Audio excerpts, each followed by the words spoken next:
Da da da da! What's my good cheer? Welcome, everybody.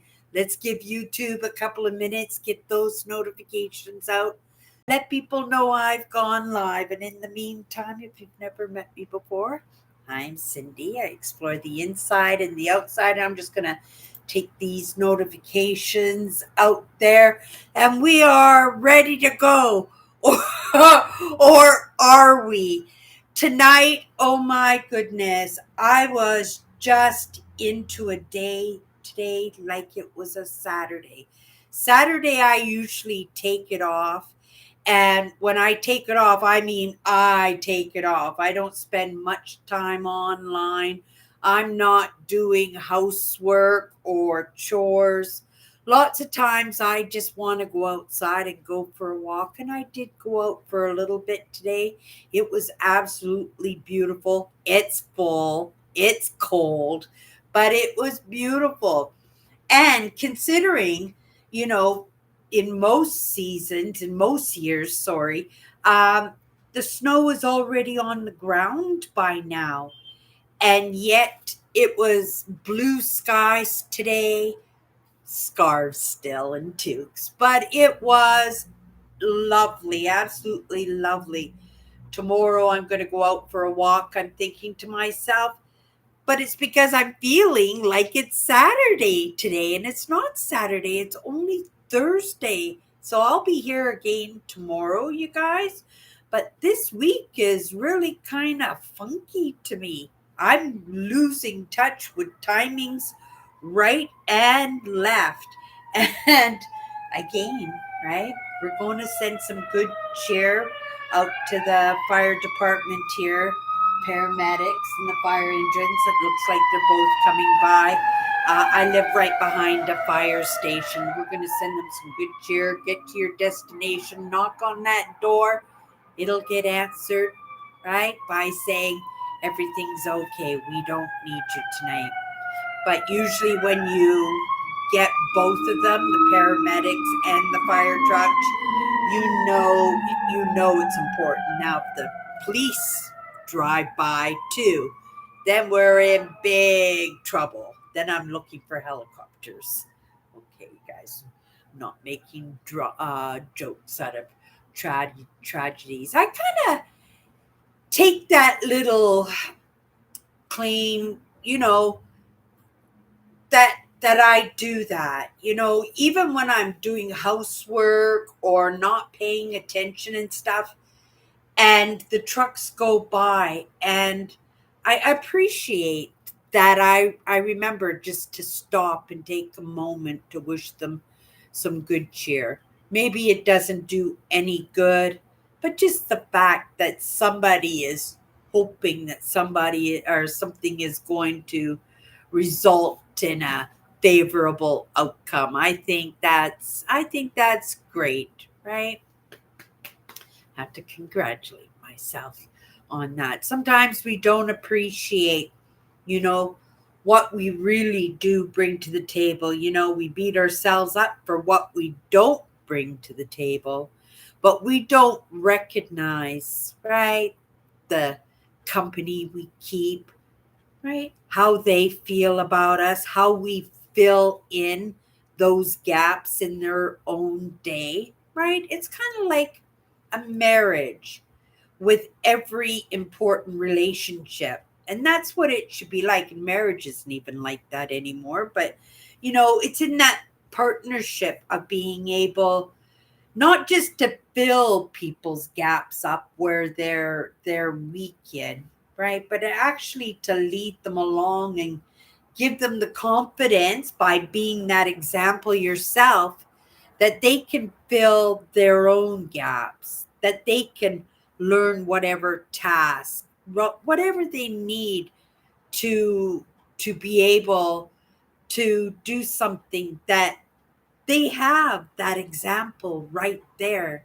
And if I can do it, you can do it. And if you can do it, I can do it. Unless that's your glory. That's what you bring to the table. That's your expertise. Then it's expected.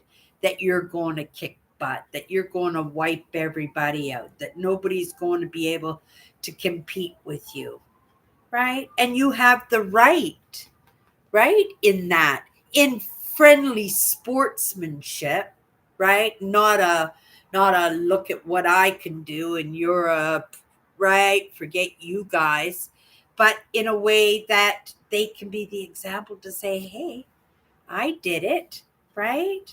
You want to give it a shot? Do you want to try it out? And right.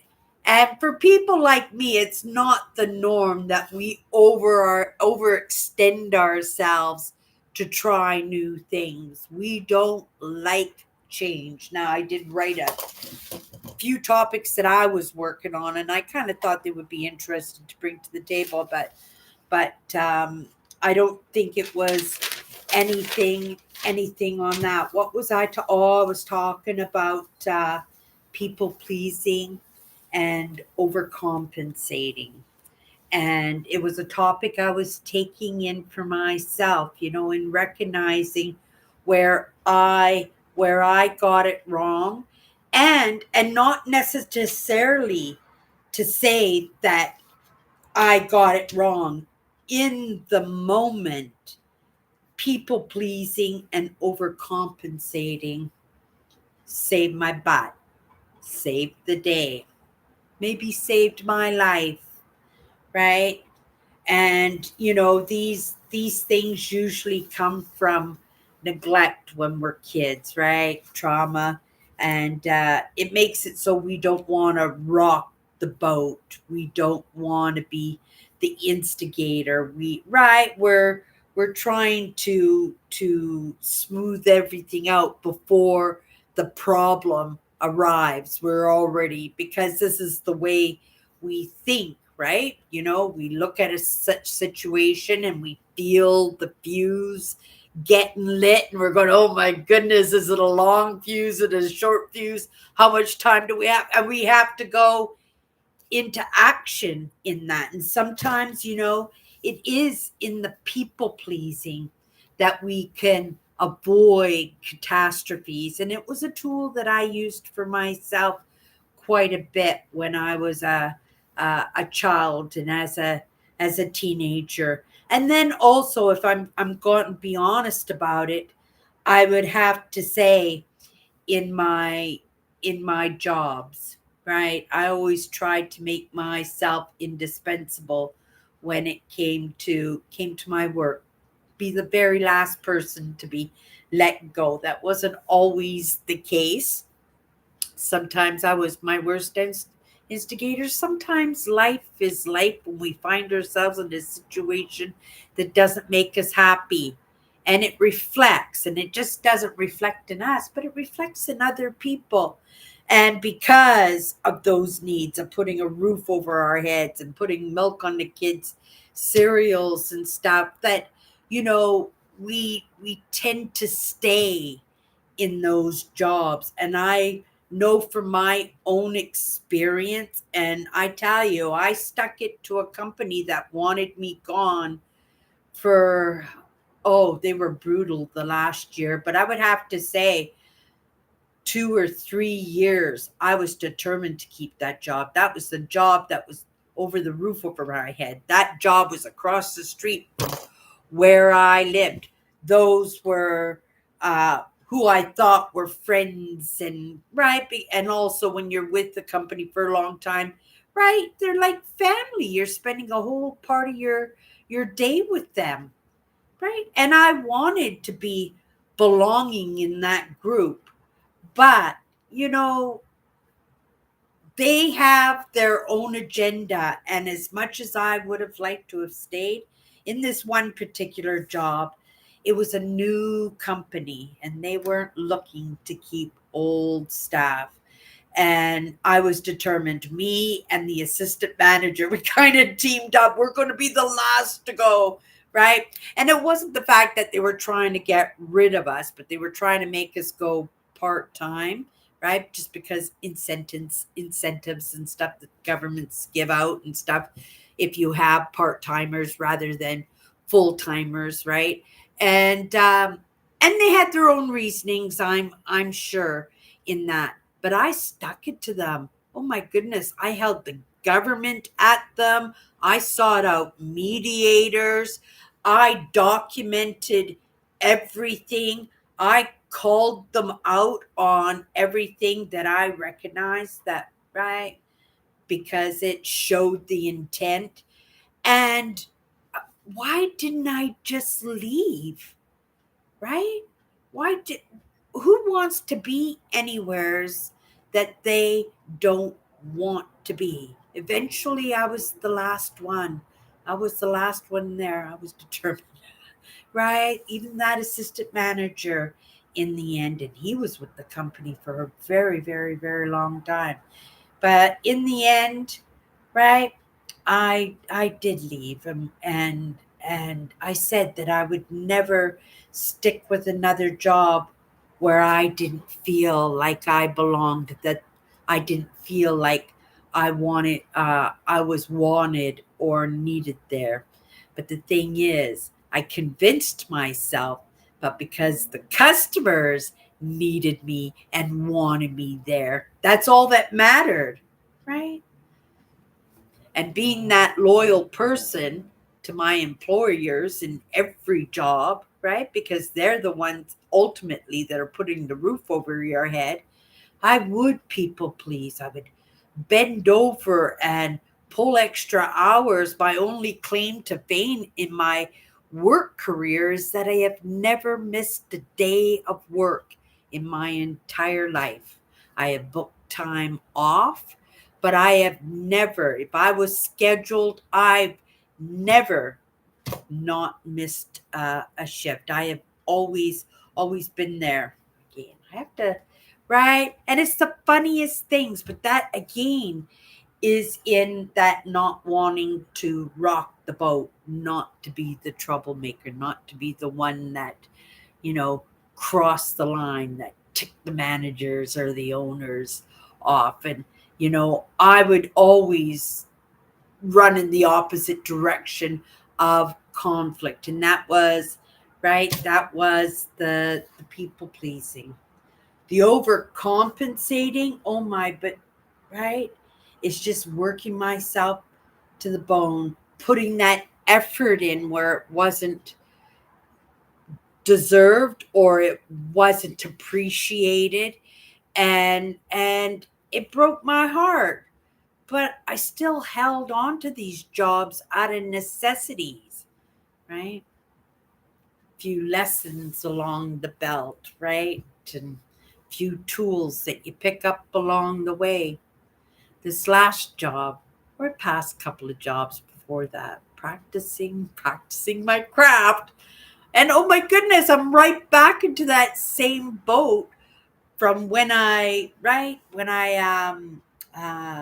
marriage fell apart and I couldn't hold jobs anymore, and now I'm back in that situation where, right, do I want to put that effort in to work for somebody possibly who doesn't appreciate me?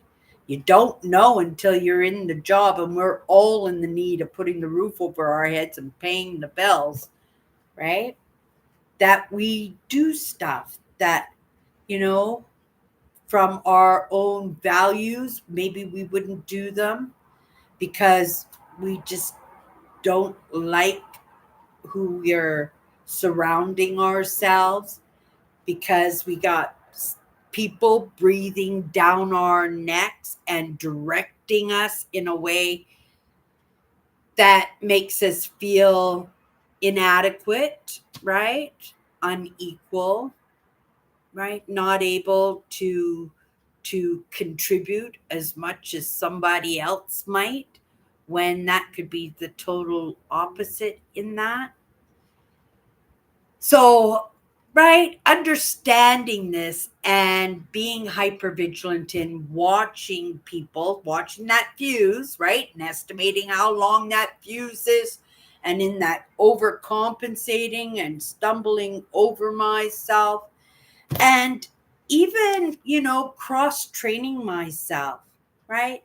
Not to the point where I was magnificent in any one position, but I was pretty good in all of them because I would cross train myself in all the positions in whatever job that I had so that I would know that I would be the last one to go, right?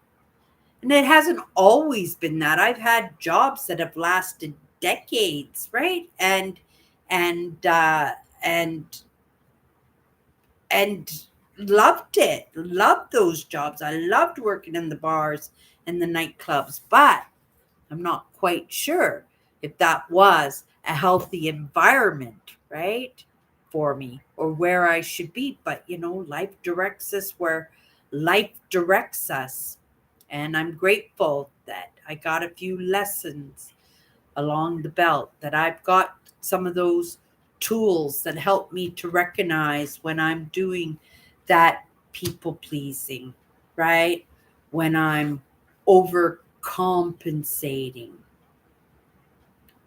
I spend quite a bit more time on my own, not around others, and not because, I'm antisocial or I don't like people or anything, but it makes it easier for me because I do things in baby steps, right? Because I do things in baby steps. It makes it easier for me to walk in to changing a little bit of my life, right? Those baby steps, those small adjustments. And, yeah, right? I'm not surrounding myself with those people in the moment, but I'm not really surrounding myself with anybody, right? So it's slowly interacting and recognizing when I get to this point, and then, right, do a few spurts, some family visits and some window shopping and hanging out with a few people outside or in the lobby and being a little bit social that way, right? But why was I saying that? I think it was in those avoidances of the conflicts, those situations where I would find myself, where I would see that I'm people pleasing or I'm overcompensating. And because, right, my steering wheel is guilt and shame, it's right, it's going to be very noticeable, if not to other people but to myself, because I'm going to be looking for it. I'm going to be looking for where I got it wrong and why I can't do this, right? Yeah, so it was interesting about this, right? um and it's solvable. I have to work on this, and I'll probably be working on this on my in my entire life. But they were saying, and it wasn't my lesson, this is a lesson by somebody else, a gentleman named Jerry Weiss. He's somebody that I like to learn from when it comes to complex trauma and narcissism. Quite often it's funny because I like to learn about emotions. I like the clinical part of it, like Sam Batkin. He's a professor. He's not a psychologist himself, but he teaches psychology. And I find him super interesting that way.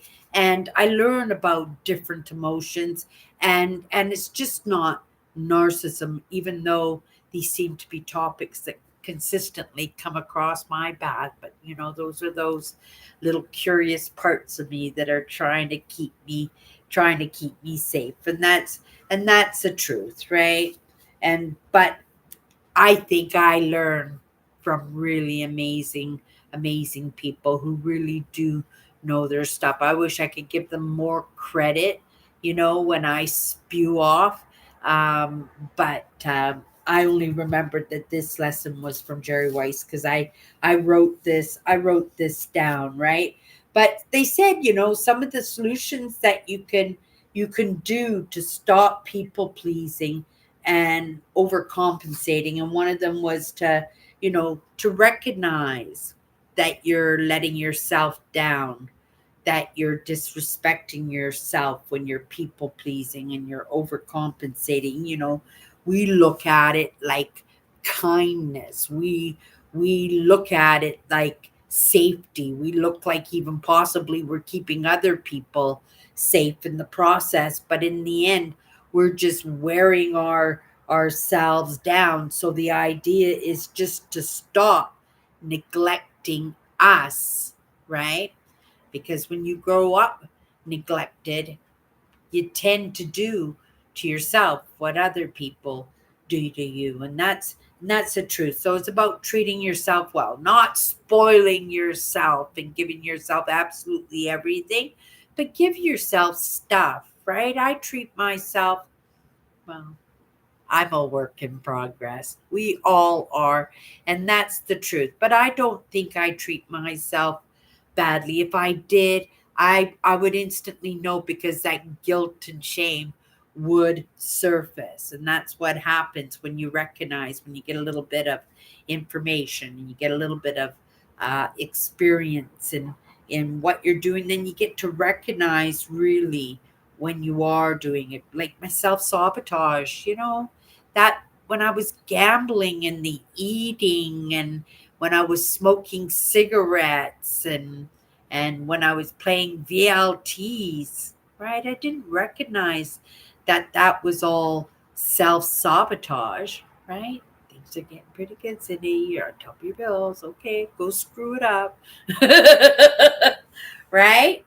And we all do that to ourselves in some aspect. I mean, you're probably not a gambling coming out of gambling like I was coming out of gambling. It's been 5 years since I've done any gambling at all. But when I was in it, I was in it. So I understand, right?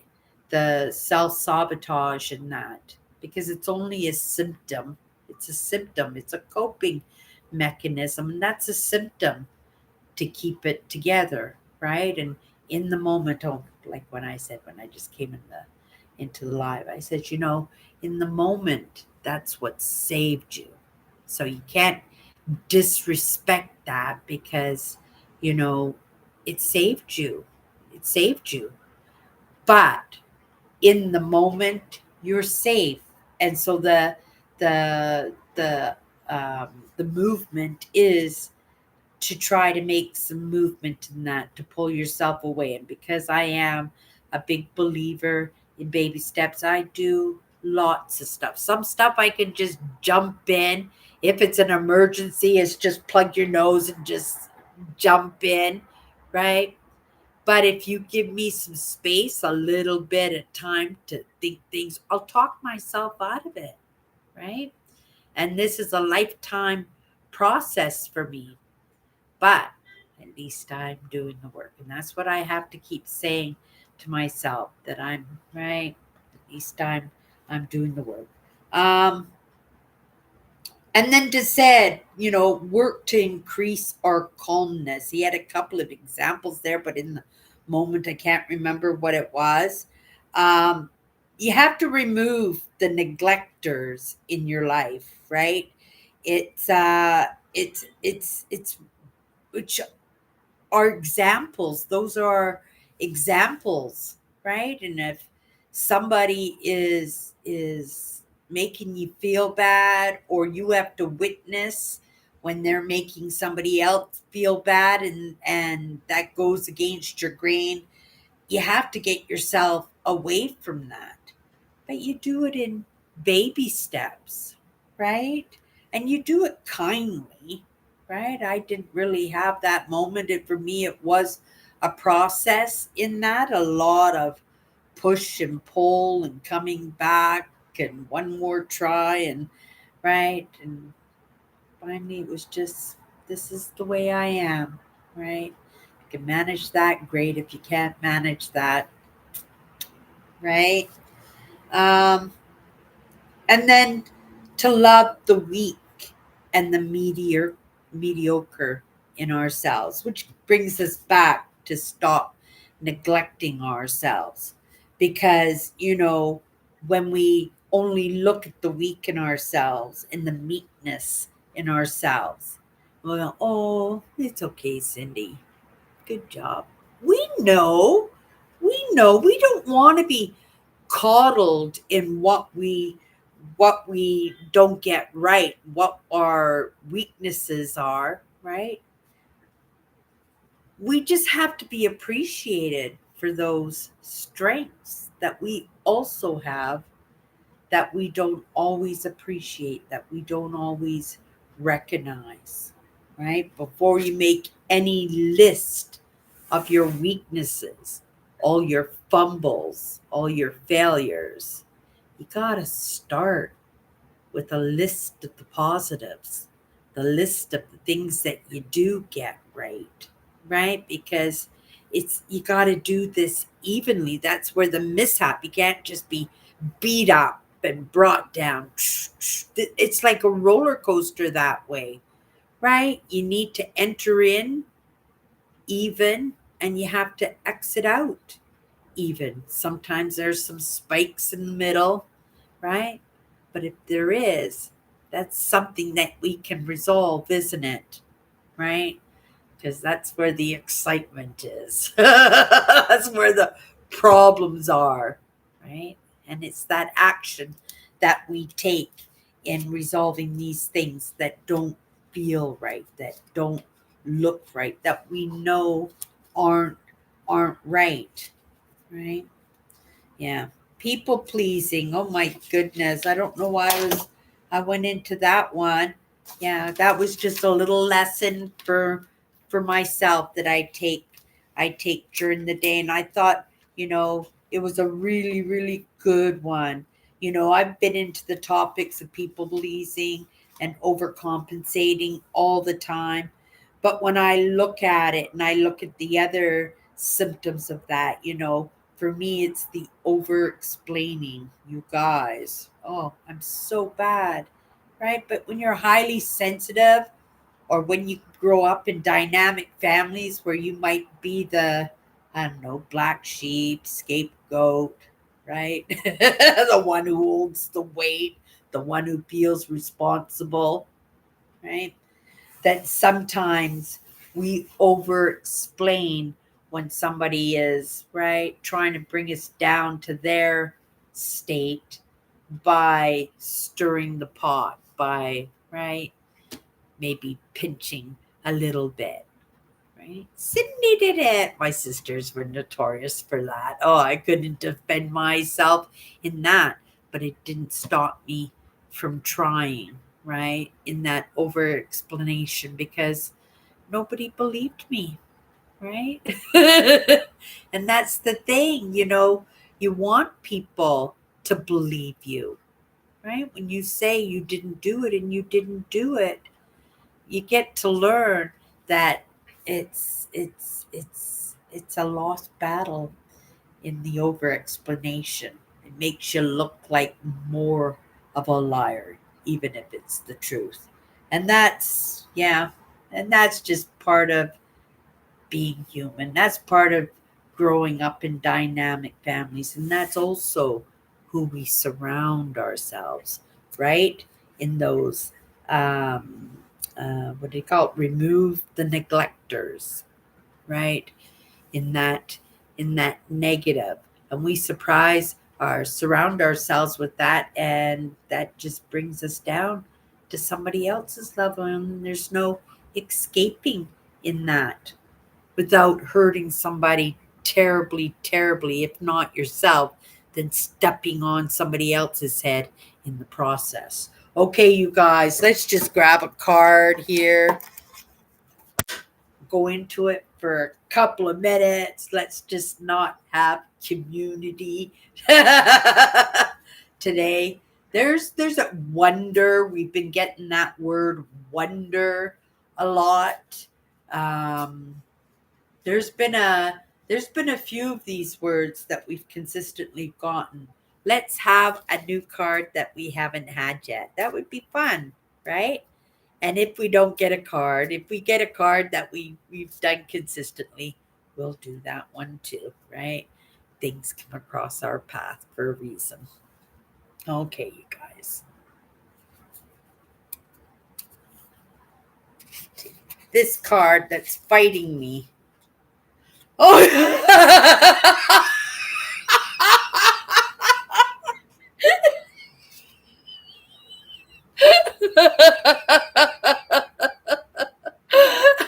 I don't know, you guys. What? Tell me, because it keeps popping up. Was it yesterday that we? I can't believe it. 54 powerful words, 54 cards there. And I pulled it. It's not like it sticks out any different than any of the other ones. Look, it's exactly the same, right? Like, right, there's coincidence and then there's coincidence. That's so funny, right? That's so funny. Okay, here we go again. Community offers up a sense of belonging. And you guys know it's the first thing that pops to my mind.